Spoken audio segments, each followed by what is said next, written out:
Grabeng suntukan sa first game. Nakakatakot na injury sa second game. Update and recap tayo sa mga nangyari kagabi Friday, March 20 sa PBA. So tara't ating talakayin yan. So sa first game nga nitong Biyernes, March 20, gandang suntukan, gandang laban ang naganap sa pagitan ng Reynoy Shine Elasto Painters at TNT Tropang 5G.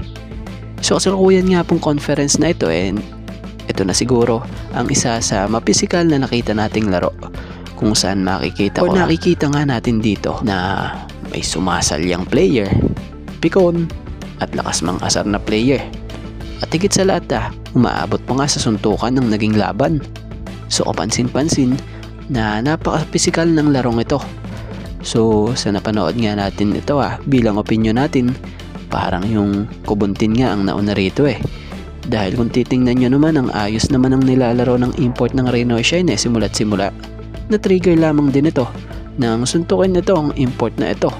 Dahil nga sa ginawang ito ni Glenn Kubuntin,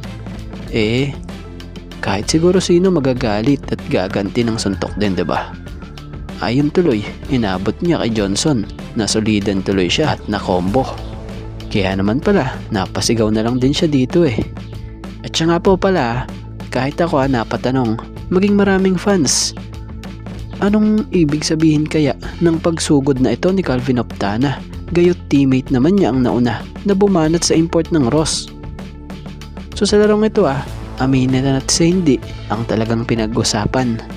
Bagamat itong sitwasyong ito, natanggal or na-thrown out nga po ang import ng Ross, maging si Glenn Kubuntin sa TNT, hindi pa nga rin po umubra ang TNT sa Ross. Kahit walang import ang Ross, nagawa pa nga rin po nilang manalo sa final score na 109-112, kung saan tinanghal nga ang best player of the game dito itong si Adrian Nocum na kumamada ng 20 points, 11 rebounds at 3 assists.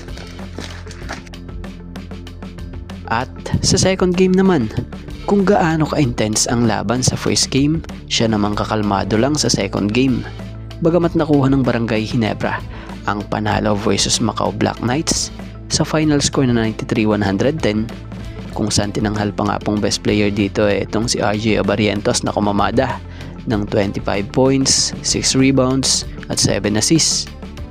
So sa naging larong ito dito ka makakakita ng respeto din talaga sa magkabilang koponan. So kung mapapansin nyo, isa naman sa pinag-uusapan sa larong ito yung nangyaring ang hindi inaasahan sa player na si Jason David from Barangay Ginebra, kung saan sa pagpasok ng second period dito nga po naganap ang isang masakit na pangyayari kay Jason David, kung saan nagtamo umano ito batay rito sa nasambit ni Coach Tim sa naging press con nga po ng left knee injury. So kung mapapansin nyo sa naging reaksyon ng mga manlalaro ng Ginebra, halos malungkot nga ang lahat dahil sa nangyaring ito kay Jason David. Pero grabe din talaga yung sa side ng kalaban, kita mo yung respect nila.